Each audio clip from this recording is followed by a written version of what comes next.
Hello everyone, welcome back to my YouTube channel education HubBD. দীর্ঘ 2 থেকে 3 দিন পর একটি বিশ্রাম নিয়ে আমি ভিডিও শুরু করতে এসেছি আপনাদের সামনে।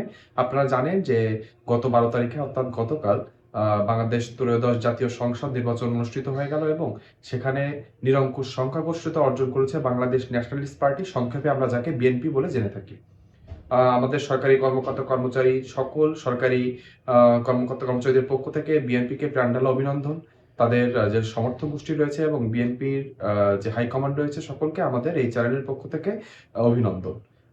সরকারি চাকরিজীবীরা অনেকদিন ধরে তারা অর্থনৈতিকভাবে যে দুঃখ দুর্দশার ভিতর দিয়ে রয়েছে, সেটা একটি পে স্কেল আসলে সেটি থেকে তাদেরকে উত্তরণের পথ খোঁজা সম্ভব। অন্তর্বর্তীকালীন সরকার খুব শীঘ্রই তাদের যে ক্ষমতা সেটি হস্তান্তর করে একটি রাজনৈতিক সরকার অর্থাৎ বিএনপির কাছে হস্তান্তর করবে। আমরা সরকারি কর্মকর্তা কর্মচারীরা পে স্কেল নিয়ে কি আশা আকাঙ্ক্ষা পুষে রেখেছি, সেটা আমাদের দায়িত্ব এবং কর্তব্য পরবর্তী নির্বাচিত সরকার অর্থাৎ বিএনপিকে জানানো। বিএনপির যে চেয়ারপারসন আছেন এখন বর্তমান এবং আমাদের যে প্রধানমন্ত্রী হতে যাচ্ছেন অর্থাৎ জনাব তারেক রহমান, তিনি কিন্তু অলরেডি বলেই দিয়েছেন যে তাদের ইশতেহারে রয়েছে তারা যথাসময়ে নবম পে স্কেলটি বা পে স্কেল সরকারি চাকরিজীবীদের জন্য সেটি বাস্তবায়ন করবে। আমাদের কি আশা আকাঙ্ক্ষা রয়েছে বিএনপির কাছে এবং কিভাবে আমরা সেটি জানাবো পরবর্তী নির্বাচিত সরকারকে, সেটি আমরা জানবো এই ভিডিওতে। আপনারা জানেন পে স্কেল নিয়ে যে সকল ইউটিউব চ্যানেলগুলো সত্য এবং অথেন্টিক নিউজগুলো নিয়ে কাজ করে থাকে তার ভিতরে এডুকেশন হাব অন্যতম। আপনাদের ভালোবাসায় আমরা দীর্ঘ পথ পাড়ি দিয়ে প্রায় 10,000-এর উপরে সাবস্ক্রাইব পরিবারের সদস্য হয়ে গিয়েছি। আপনারা ভালোবাসা দিলে এই ইউটিউব চ্যানেলটি আরো অনেক উচ্চতা দেখবে। আপনাদের ভালোবাসা আমি কাম্য করব এবং আমার ইউটিউব চ্যানেলটিকে দয়া করে যারা এখনো সাবস্ক্রাইব করেননি তারা সাবস্ক্রাইব করে দিবেন। যারা সত্যি সত্যি চান মন থেকে পে স্কেলটি আসুক এবং সেটি বাস্তবায়ন হোক, তারা দয়া করে আমার ইউটিউব চ্যানেলটি সাবস্ক্রাইব করে দিবেন। ভিডিওতে একটি লাইক করে দিবেন এবং কমেন্ট বক্সে আপনার যৌক্তিক মন্তব্য লিখতে ভুলবেন না। তাহলে চলুন দেরি না করে আমরা ভিডিওর মেন অংশে চলে যাই এবং আলোচনা শুরু করি। আমরা ভিডিও মেন অংশে চলে এসেছি। আমরা আলোচনা করব প্রথমে যে কেন আমরা পরবর্তী নির্বাচিত সরকার অর্থাৎ বিএনপির কাছে পে স্কেল নিয়ে দাবি জানাচ্ছি। আপনারা জানেন যে আমাদের এখন যে পে স্কেলের আন্ডারে সরকারি কর্মকর্তা কর্মচারী সহ প্রায় 22 লক্ষ সরকারি কর্মকর্তা কর্মচারীরা যে বেতন পেয়ে থাকেন সেটি পেয়ে থাকেন অষ্টম পে স্কেলের আন্ডারে। ঠিক শুনেছেন, অষ্টম পে স্কেলের আন্ডারে।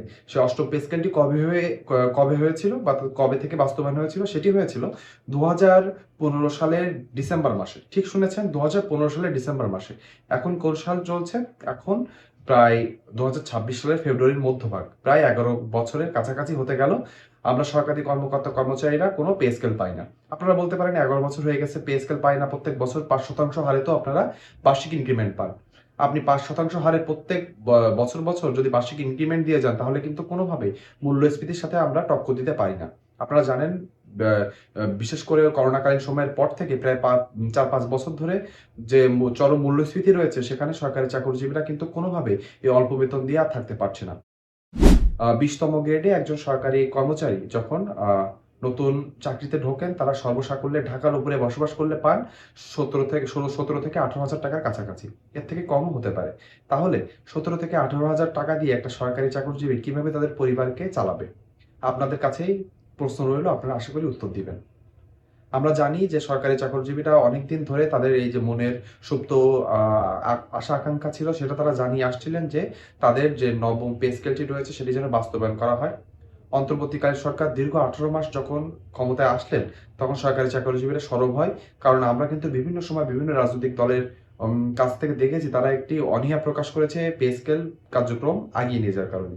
এজন্য আমরা চেয়েছিলাম 18 মাস যে সময়টি রয়েছে এর ভিতরে অন্তর্বর্তীকালীন সরকারের কাছে আমরা দাবি জানাবো এবং আমাদের যে আর্থিক দুর্দশা রয়েছে সেটি দূর করার চেষ্টা করব।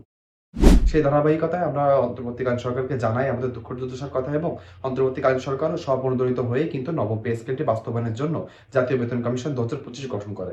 তারা 6 মাস সময় নেয় এবং জানুয়ারি মাসের অর্থাৎ 2026 সালে জানুয়ারি মাসের 21 তারিখে যা আমাদের অন্তর্বর্তীকালীন সরকার দ্বারা গঠিত জাতীয় বেতন কমিশন 2025 সেটি সেখান থেকে একটি চূড়ান্ত রিপোর্ট আমাদের তৎকালীন যে প্রধান উপদেষ্টা ছিলেন আমাদের দেশের অর্থাৎ ডক্টর মোহাম্মদ ইউনুস স্যারের কাছে জমা দেওয়া হয়।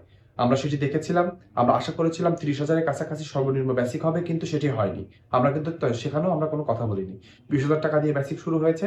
আমরা আশা করেছিলাম এর থেকে সর্বনিম্ন 25 হলে সরকারি চাকরিজীবীরা একটু বাঁচতে পারবে। তবুও সেখান থেকে একটু কম হলেও আমরা আশা করেছি ঠিক আছে, আমরা এটলিস্ট আমরা ১ বছর ১১ বছর পরে একটি পে স্কেল পেতে যাচ্ছি। এজন্য কিন্তু আমরা অন্য কিছু আশা আকাঙ্ক্ষা করিনি, আমরা মেনে নিয়েছিলাম যে আ যে চূড়ান্ত সুপারিশটি দেওয়া হয়েছে সেটি মেনে নিয়েই আমরা আগাচ্ছিলাম। কিন্তু হঠাৎ করে অন্তর্বর্তীকালীন সরকার, বিশেষ করে অন্তর্বর্তীকালীন সরকারের কিছু জ্যেষ্ঠ উপদেষ্টা কিন্তু বেঁকে বসলেন। তারা এসে বিভিন্ন যে সোশ্যাল মিডিয়া সহ বিভিন্ন যে আ আ মিডিয়ার সামনে এসে তারা বলতে শুরু করলেন যে অন্তর্বর্তীকালীন সরকারের এখতিয়ার নেই নবম পে স্কেলটি বাস্তবায়ন করার। সেখান থেকে আমরা বোঝা শুরু করলাম যে অন্তর্বর্তীকালীন সরকার এই সিদ্ধান্ত থেকে পিছিয়ে আসতে চাচ্ছে। তারা কোনোভাবেই নবম পে স্কেলটি বাস্তবায়ন করবে না। কিন্তু তারা জানে না যে পরবর্তী রাজনৈতিক সরকার আসলে আমাদের এই চাওয়াটা অনেক কষ্টসাধ্য হয়ে যায়। তবুও অন্তর্বর্তীকালীন সরকার মেক সিওর করেছেন যে এটি যেন বাস্তবায়ন হয় তার জন্য তারা 22,000 কোটি টাকা অর্থ বরাদ্দ রেখে গিয়েছেন আলাদা জায়গায়। সেটি ও উন্নয়ন বাজেট থেকে সরিয়ে অনুন্নয়ন বাজেট এবং সরকারি চাকরিজীবীদের বেতন ভাতা দেওয়ার কাজে ব্যবহার করা হবে। অন্যদিকে তারা করেছে আরেকটা কাজ করে গিয়েছে। তারা একটি বাস্তবায়ন কমিটি গঠন করে দিয়ে গিয়েছে। তাদের কাজ হবে আ অন্তর্বর্তীকালীন সরকারের গঠনকৃত যে জাতীয় বেতন কমিশন রয়েছে, সেটি তারা গঠন করবে। তাদের দ্বারা যে চূড়ান্ত সুপারিশটি সরকারের কাছে এসেছে, সেটি কতটুকু বাস্তবায়নযোগ্য, কিভাবে বাস্তবায়ন করা যায়, আংশিক বাস্তবায়ন করলে আগে কতটুকু দিয়ে শুরু করা যায়, কোন অর্থবছর থেকে শুরু করা যায়, এগুলো দেখাশোনা করা। তারা কার্যক্রম শুরু করে দিয়েছেন এবং আশা করছি আ তাদের যে সুপারিশ রয়েছে এবং তাদের যে কমিটি রয়েছে সেটি আমাদের যে রাজনৈতিক সরকার আছে সেটি থাকাকালীনই চলমান থাকবে এবং আশা করছি আমরা একটি খুব তাড়াতাড়ি, অর্থাৎ এই অর্থ বছরে না হলেও পরের অর্থ বছর থেকে আমরা নবম পে স্কেলটি বাস্তবায়ন হতে দেখতে পাবো। আমরা যারা ইউটিউবাররা রয়েছি এবং যারা আমরা ভিডিও বানিয়ে আপনাদেরকে পরিবেশন করে থাকি, তাদের এন্ড থেকে আপনারা অনেক কমেন্ট করে থাকেন যে, "অন্তর্বর্তীকালীন সরকার তো নবম পে স্কেলটি দিয়ে গেল না। আপনারা ভিউ আসা বন্ধ করেন।" সত্যি কথা বলতে আপনারা দেখেন বলে আমাদের ভিউ হয় এবং সেখান থেকে আমরা লাভবান হই। তবুও আপনি জানেন যে বেতন বাড়লে আপনারও যেমন বাড়বে, আমারও তেমন বাড়বে। আমিও চাই যে নবম পে স্কেলটি আসুক। আমরা যাতে সরকারি চাকরিজীবীদের যে দীর্ঘদিনের দুঃখ দুর্দশা রয়েছে, সেটি থেকে আমরা যেন বেরিয়ে আসতে পারি।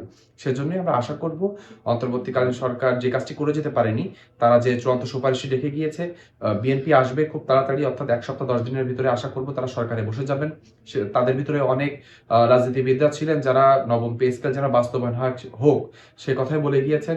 অনেক সুযোগ সুবিধা আশা করব নতুন রাজনৈতিক সরকার এসে দিবেন এবং তাদের যে চেয়ারপারসন রয়েছেন জনাব তারেক রহমান, তিনি কিন্তু বলে দিয়েছেন যে তারা যথাসময়ে নবম পে স্কেলটি বাস্তবায়ন করবে। আমরা যদি গড় করি তাহলে দেখা যেতে পারে ৫ থেকে ৬ বছরের পর বাংলাদেশে এই স্বাধীনতার পর থেকে একটি পে স্কেল বাস্তবায়ন হয়ে এসেছে। সেখানে ১১ বছর অতিবাহিত হলো। নামে মাত্র ১০ বা ১৫% হারে একটি বিশেষ প্রণোদনা আমরা পাচ্ছি। আমাদের বিশেষ প্রণোদনার দরকার নেই। আম আ আমাদের যে বেতন ছিল সেটি, যে মূল্যস্ফীতি রয়েছে প্রত্যেক বছর তার সাথে মোকাবেলা করার জন্য আমাদেরকে একটু আর্থিক সহায়তা দিলেই আমরা মনে করি আমরা সরকারি চাকরিজীবীরা সেটি নিয়ে ভালো থাকব। আমরা যারা সৎ পথে কাজ করি, আমরা যারা সরকারের কার্যক্রম কোনো নির্বিঘ্নভাবে যারা সরকার চলতে পারে সেদিকেই আমরা খেয়াল রাখি। সেজন্যই আমরা আশা করব পরবর্তী যে রাজনৈতিক সরকারই আসবে তারা সরকারি চাকরিজীবীদের দীর্ঘদিনের দুঃখ দুর্দশা বুঝবেন এবং তারা চেষ্টা করবেন এবং মন থেকে চেষ্টা করবেন সরকারি চাকরিজীবীরা যেন একটু হলেও তারা সুযোগ সুবিধা বৃদ্ধি করতে পারে এবং তাদের যে দীর্ঘদিনের যে আশা আকাঙ্ক্ষা রয়েছে, অর্থাৎ নবম পে স্কেলটি রয়েছে, সেটি যেন বাস্তবায়ন হয়। এটি বলেই আমরা শেষ করব এবং আশা আকাঙ্ক্ষা জানিয়ে শেষ করব। আপনার কমেন্ট বক্সে অবশ্যই লিখবেন। আপনারা মনে করেন কিনা আমাদের যে সরকার গঠন হবে সামনে বিএনপি, তারা সত্যি এটি বাস্তবায়ন করবে কিনা? নাকি এটি ঝুলে যেতে পারে? আবার সরকারি চাকরিজীবীরা বঞ্চিত হতে পারেন। আপনার কি মতামত সেটি কমেন্ট বক্সে অবশ্যই লিখবেন।